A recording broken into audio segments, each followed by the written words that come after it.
Hi everyone, today we will talk about how to fix Instagram on iPad.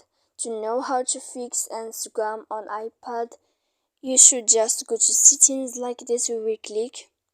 After that, in this page you will go to apps here, default apps, app settings. When you will see this list, you will go down to find the application of Instagram here.